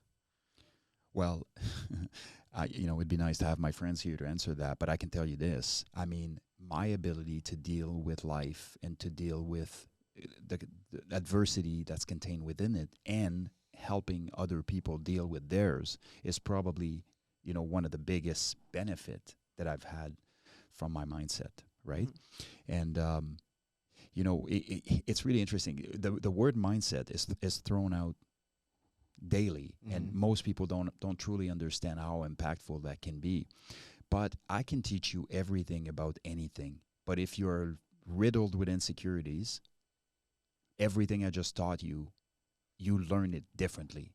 I didn't teach you what I taught you. I taught you what I know to be, but you perceived it to be completely different. So I'm not helping. Like, it's really difficult to teach anybody anything if they don't have the right mindset. It's like a lot of the things you've said, I feel like you're saying, like, if someone doesn't see it with that perspective and takes it the other route where they want to victimize, they're going to come out and say, hey, like, this guy has no sympathy or doesn't have compassion. And they're going to see it in a completely negative perspective, right? And I feel like that's where he's coming at, is like, you've had instances where your friends are kind of like, yo, like, maybe you should take a step back, or, have some sort of compassion or sympathize maybe more in this way. Or even maybe your significant other, where they can't see eye to eye with the way you work and you walk, right? It's like this movie I watched last night, old Dads or something, and it's basically I think I watched it's on it. Netflix, Yeah. and it's like the guy's old school, and he can't understand the new generation and how they are, right? Pretty And shitty movie. yeah, and and it's like his wife is coming at him, and she's like, "You need to, conform with the new generation and the way society is," whereas he's old school. He's rubbing dirt on the kid. He's the kid falls. He's like, "Rub dirt on it, you're good." Yeah. And the other lady comes. She's like, "Oh no, like he's gonna get infected. He's gonna get this." Like, we grew up in an era where like we were outside, we'd fall off the bike, we'd get up and keep playing. Now you have the moms running in. Oh my God, like we gotta do this, we gotta do that. You know what I mean? Mm-hmm. So I feel like there's two perspectives to that. Someone's gonna take that and be like, "Yo, I gotta work on myself." Mm-hmm. But then there's that other, generation on social media that's gonna victimize and take it into a completely negative way, right? Yep. And how do you combat that in today's time? Like, how do you like get them to understand your perspective? Because I feel like they're in this world that, and I'm saying I feel like there's a divide, right? 100%. There's that divide. There seems to be. How do you get them to see from your perspective? Because I feel like they only see and they only expect everyone to see from their side. Mm-hmm. Well, here's how you teach kids, right? And I mean that respectfully. This is a brain development piece. So if you look at a kid, the kid won't have all the things that they need to make proper decisions until they're 20. Like, that's neuroscience, right? Consequential thinking is almost inexistent in kids until like 17 or 18. That is huge. That's very important to know, right? So the question becomes then, all the things and all the valuable life lessons that I can teach to kids, are they worthless because their brain is not prepared for it? The answer is no, they're not, because they're repeating a message, and one day they will put the wheels on the pavement and they will experience something that will remind them of what was said, right? And now they'll be able to allocate some value to the statement that you made 15 years ago because their context has changed, right? I don't try to change people that want to be perpetual victims. That's not my job. I'm not God, and I don't have to. That's the beauty of it. I don't. But there's going to come a time where they're going to seek something and they don't know what that something is. And that's going to be there, right? And once they become receptive for something, then we can have a conversation. If you have a family member who's a drug addict, and I've had that happen, I don't care how much you love them and how much you want to impose them being clean and having a regular job and all this stuff. It's not happening until they decide it's happening. 100%. Right? Yeah. So a lot of those people are going to hit rock bottom, and eventually they're going to come back up. And the person that was there, whispering sweet things in their ears is going to have the upper hand over, how their life changes moving forward, because now they've accepted a certain concept. I don't care. I'm going to keep having the conversations about victim mentality and how destructive it is. If they all want to burn the ship and they want to go down in flame with it, be my guest, man. It's your life. It's not mine, right? You're not affecting my life. And so the idea that I have to impose my way of thinking on others, completely not a thing. I have zero interest in doing that. But if somebody comes to me and says, hey, I really need some help. I don't know where to start. I don't know what's going on with me or whatever the case may be. Now you asked. Now you'll be told, right? And whether you like it or not makes no difference. There's a saying that says, if you want to do something for yourself, tell them what they want to hear. If you want to do something for others, tell them what they don't want to hear, right? And so at the end of the day, 3 circles, 3 spheres of influence. Things I have direct control over, things I have some influence over, I will invest a little bit less. And the things I have zero control over, such as who's a victim and who isn't, don't care. Not my fight, right? Now, this is a bit of an oversimplification because, unfortunately, the collective is affected by that victimhood mentality, right? The collective is. I mean, like politically, the schooling systems, like. Agreed. But, again, we live at a time now, especially in Canadian history, where it's unheard of how comfortable we have been. Yeah. That's not going to last forever. It simply isn't. Historically speaking, from an historical tracking perspective, that is not going to stay, right? We are going to create ourselves hard times. Like we are going to. It's going to come back around. Like it will. It's already starting, kind of. Oh, yeah, it has. Yeah. There's no question it has. And so now the question is, how do we change that? How do we affect that? Well, each of us individually strive to be the best person that we can be. We're going to be a much better neighbor. We're going to be a much better friend. We're going to be a much better parent. You know, I don't look if I transfer all of this conversation to organizationally, when I was in the RCMP, for example, a lot of people were focused on what the commissioner was doing and what the RCMP's direction was and all this stuff. And I was like, what do you care? You right now, you got work to do. You're not optimizing your own performance in the context of your job. You're not making the decisions, and you're not supporting your people the way you should be. And if you do that, all of the things that you worried about will be less of a worry. But now you're worrying about things that are outside your sphere of control, and you pretend that you have nothing to do with it, so you're not taking any actionable step to make it better for everybody along the way. That's not how this works. It just simply isn't. So if every single one of us, and you guys with your platform, and you're having these conversations, you know, in your community and in all the communities, man, like if we make 10 people think differently right now, that's a massive win. 100%. And they do the same, and they proliferate it, and then it grows legs.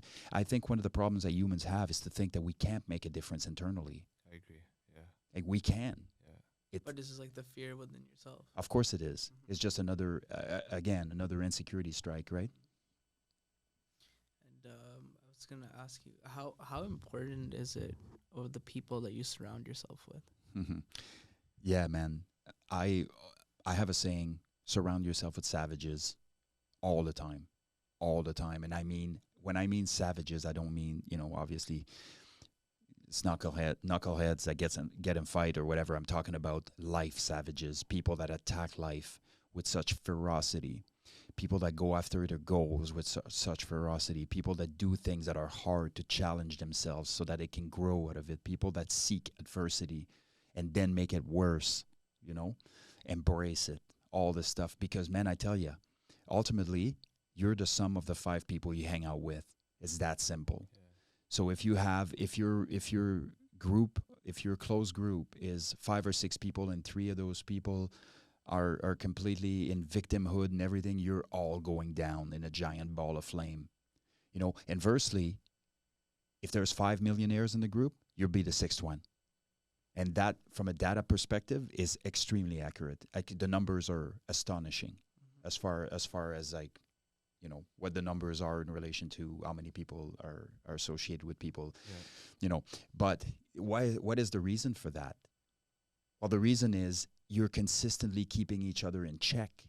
There's accountability there with your group of savages. If we have a fixed mindset right now and we're all sitting here, we can be doing the most mindless thing for the next 45 hours and nobody will skip a beat. But we'll be no better for it. If you're here with a bunch of hard charger, in 5 minutes, everybody will be like this. All right, what are we doing here? Yeah. Are we creating something? Are we having a conversation? Are we like, what are we doing? Yeah. You know?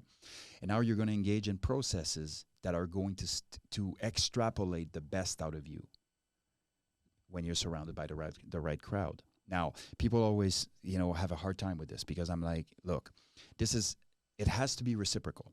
And sometimes in life, your friends are going to come to you and be like, I'm in the dumps.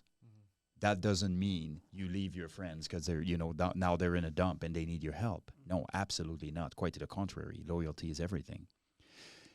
But if the same friend has been dragging you down for 12 years and you've had the exact same conversations over and over and nothing is changing, that fight is no longer yours.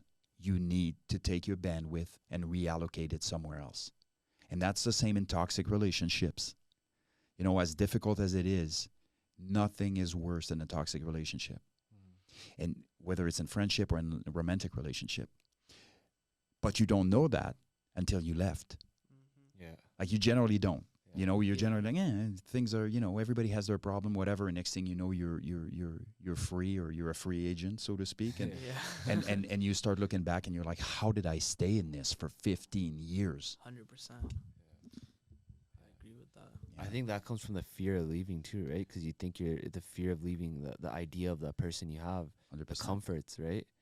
And it's that's the attachment that you have. Yeah, but it's again, you know, it shines the light on a comfort piece, right? There is a reason why all these savages out there, the David Goggins of the world and the Jockos of the world, and all these guys are talking consistently about challenging yourself and doing difficult things, difficult tasks. It's exactly for that purpose. And the more difficult task you take on, the more you know what you have in you when life hits you, right? I've done things so hard. You know, I've been on courses where we lost 75% of the people in the course. You know, I know I can go through hard stuff and still be here. Yeah. But if you don't have that if you don't have that mental check-in, if you don't have that capacity to understand what you're capable of, how are you expected to use your power to the full extent? Because you don't know what that looks like. Yeah. You've never tested it.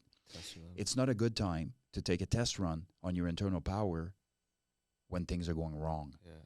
You want to do that when things are going right, so that you understand how powerful you are. So when life hits you, you're like, I'm in this, you know, I'm good to go. Yeah. Who are some of your role models? Wow.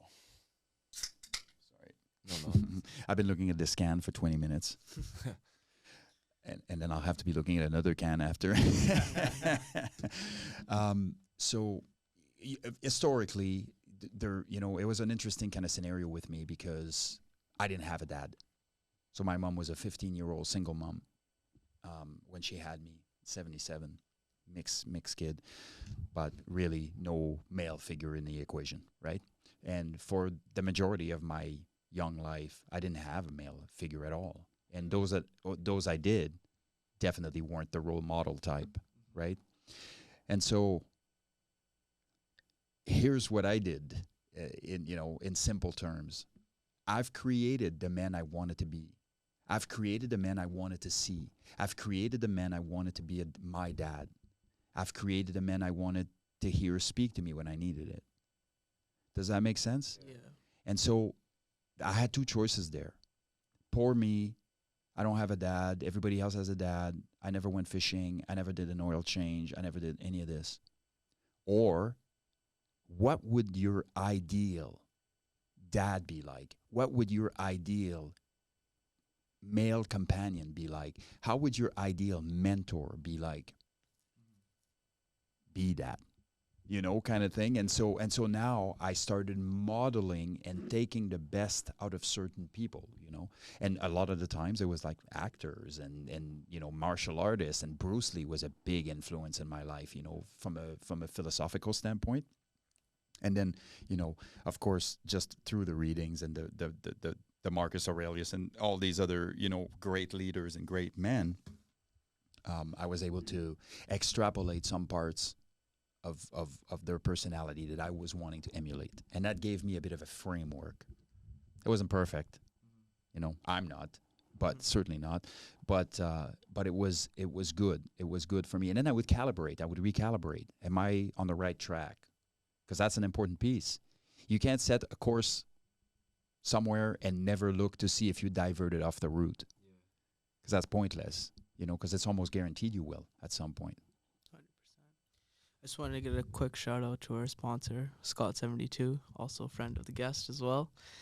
So shout out Manny for always providing. Go head up Scott Road and 72nd for the best liquor in town.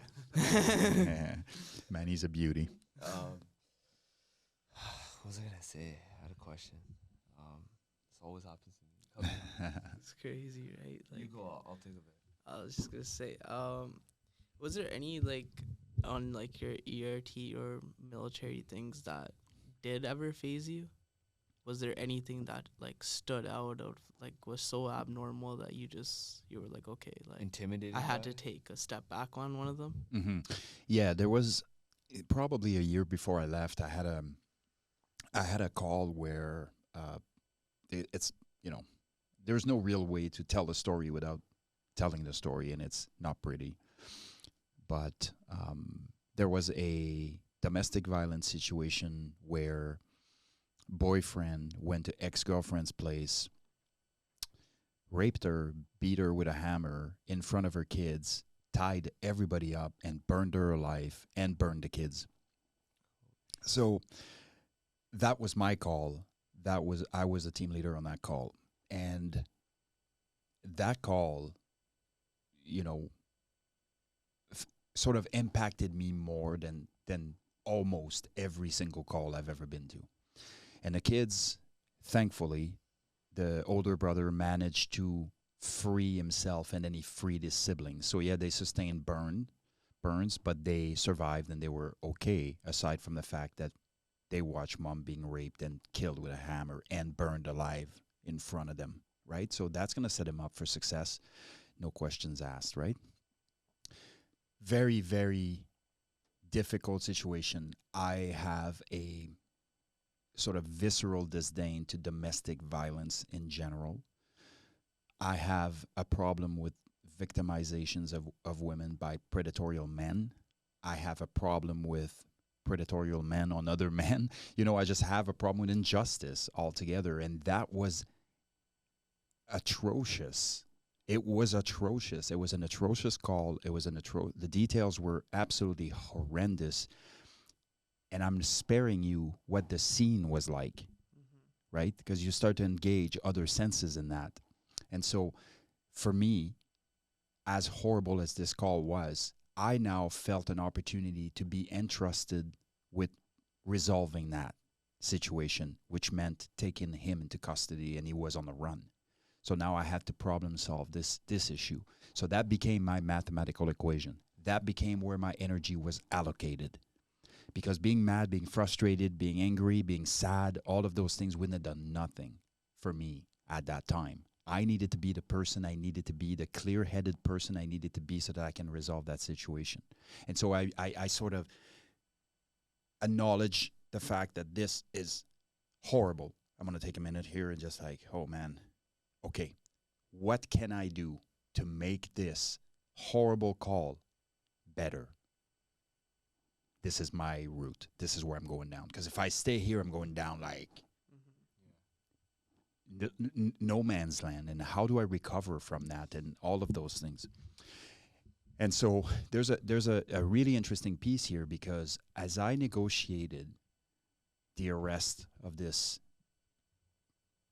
garbage, it brought me a level of satisfaction that reminded me of the meaningful nature of the work I was doing.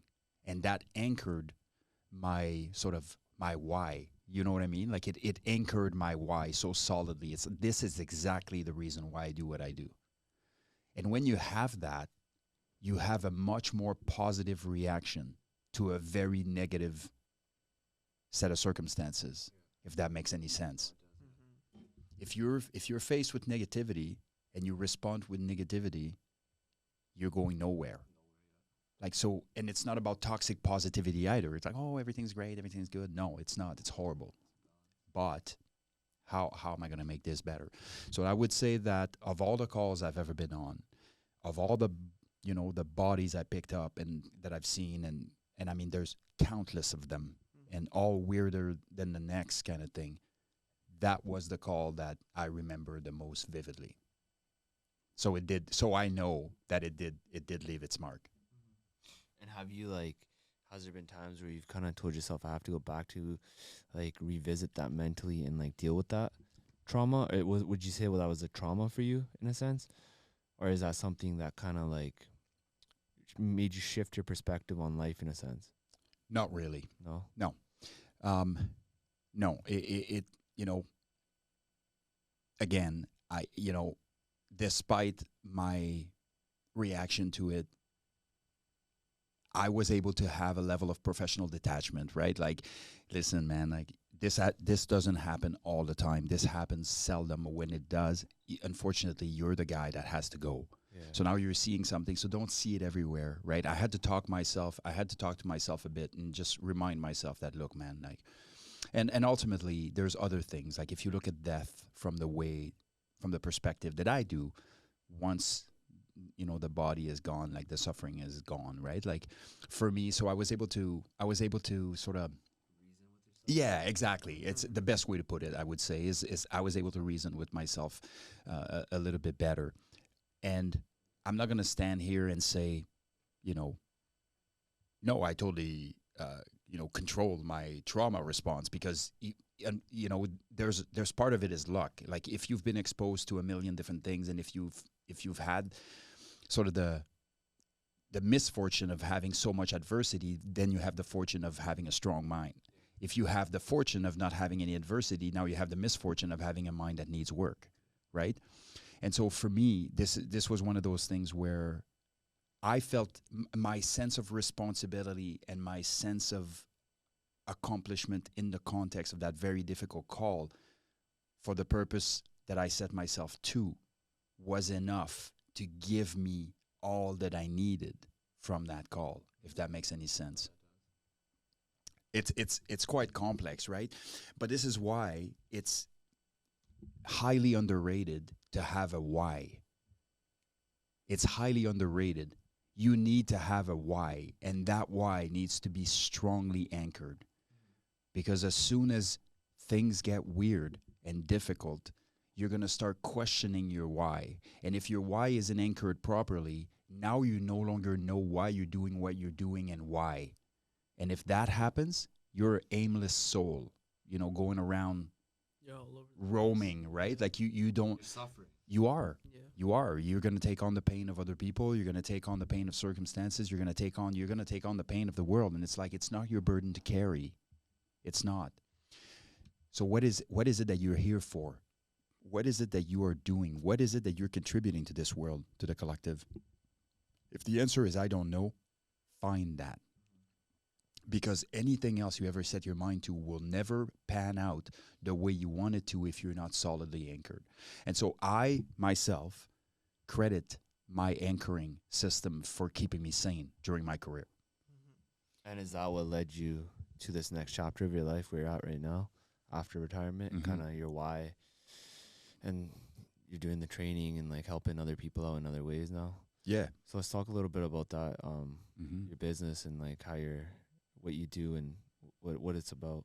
Yeah, so there's many things that I do with my company, Raven Strategic, but I do close protection work, I do overseas security in high-risk area and war zones, I do training, teaching, leadership, resilience, whatever. There's a bunch of courses, public speaking courses, strategic communication courses, like all kinds of stuff. But I also do combative training because I love combatives, and I've always been very invested in combatives. So I go out and, train units, specialty units or military or law enforcement or whatever, in their combative application. And so I do, a million different things, but my primary source of income over the last 2 years has been coaching, life coaching, essentially, people, and having the tough conversations and finding sort of ways to help them figure out what the roadmap is going to be for them and where they're going to go. And sometimes Sean Taylor and I do executive coaching, so we go way up there with people that are super successful, but they want to have that extra little bit, or they want to go that extra little, And so I've been doing a ton of that.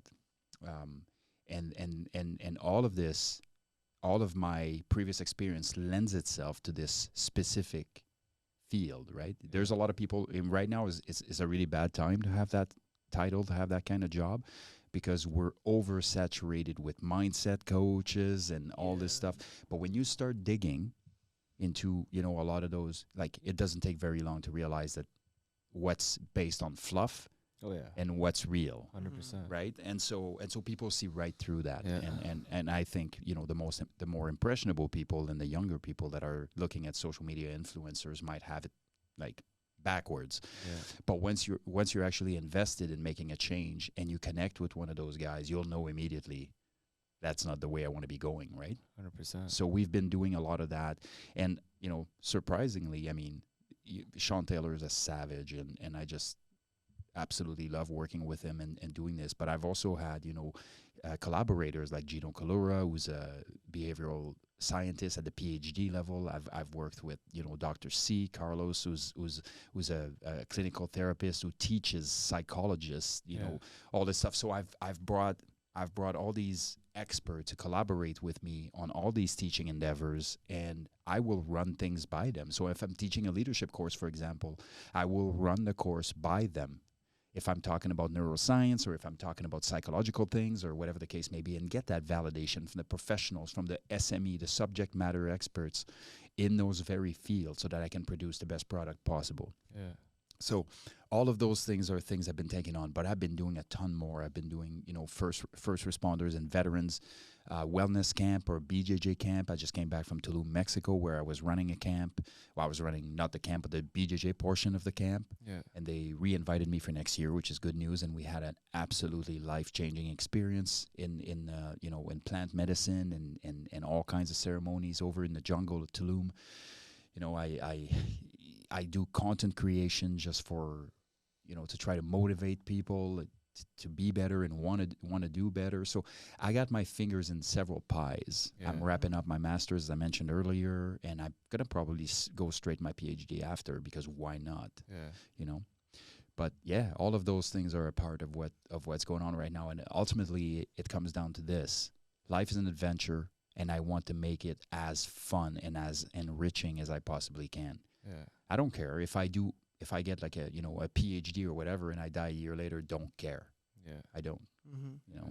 That's You irrelevant. touched on like the collective a few times. So, like what is the collective to you, and like what does that mean to you?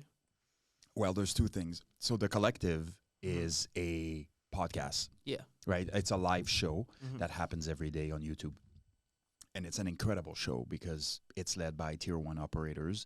And we go down all the conversations that we've had today, every day, with like some of the best minds in the business. We are talking like savages,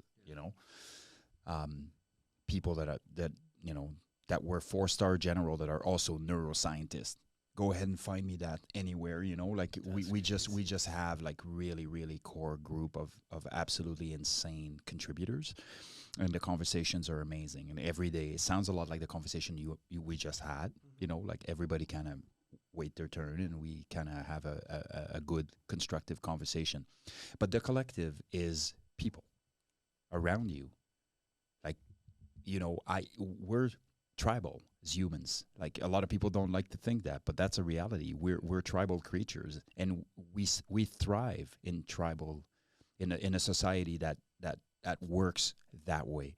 But what's happened is we've formulated this idea that we should be individualized, that everybody has this whole thing. It shouldn't need anybody and shouldn't be there, and so it's not that anybody came out and told us that was the way that this was going to go, but this is kind of what happened accidentally. So now you have people that are more focused on, everything about them, and everybody around them is kind of an accessory to their life. It's like you're just an extra. You're a background performer. That is not the way life is meant to be. It simply isn't, right? And if you address life that way, just wait. Like one day you're gonna get hit with something that you can't handle. You're gonna get hit with something that where collaboration is required or needed or preferable, and you're not going to have the bandwidth for it, and now you're going to be looking at all kinds of hurt. And so for me, it's always very important that everything I do impacts the collective positively, even if it's neutral. I came on your podcast. I didn't infuriate your people, and maybe they got a little something out of it. Perfect. My job here is done. That's kind of how I address that. Do you have some advice you can leave the listeners off with? In what context? What would you, like a young kid that's growing up, that's lost, that doesn't have a father figure, doesn't have a big brother, doesn't have a big sister, and he's looking like trying to find that purpose in life. And I feel like there's a lot of that generation that is out there that's looking for that big brother, that big sister. Find that why, but how to find that why? What's some advice you'd give them? Yeah, first of all, you're not alone. I was alone, right? I was alone and questioning everything about everything and questioning life and having nobody to turn to and all of those things. And so knowing that you're not alone in that predicament is a critical piece of this operation. But knowing that a ton of people that did very well for themselves in all aspects of life, not just professionally, also came from the exact same place. So the question is your brain and your mind open to the possibilities? That's what you need to focus on if you have nothing else. Am I seeking? Am I looking around? Am I paying attention? Am I thinking levels deeper than the average person? You know, one of the demonstration I like to do on my leadership courses is to talk about coffee, and I ask people like, what kind of coffee you drink, dark roast or light roast, and people are separated in the middle generally, and then I ask why, and then one of the person will say, well, you know, there's more caffeine in light roast or dark roast or whatever. And I'm like, okay, the question is completely irrelevant. What I want to bring to bear is the fact that we live life surface level.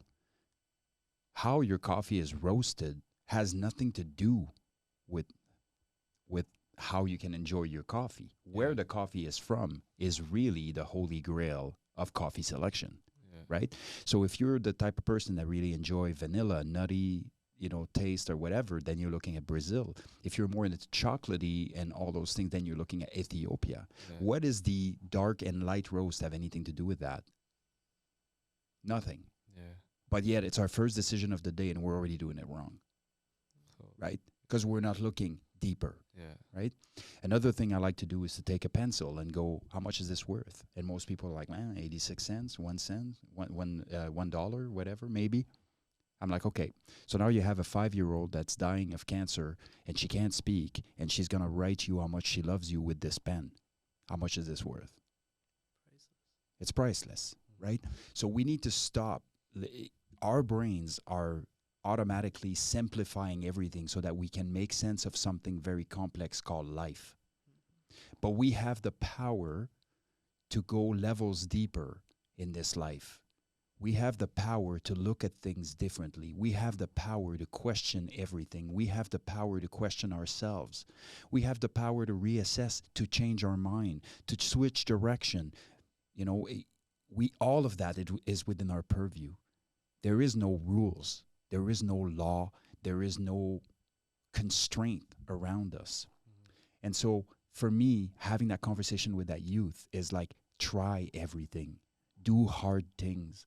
Go have some fun with your friends, but also do difficult things. Take on a challenge. Go run a marathon, run an ultra.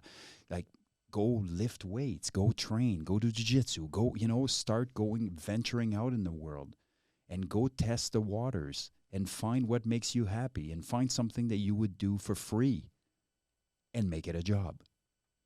You know, it's that simple. And sometimes there's a means to an end. You're not going to get that because you need to be working at McDonald's at 17.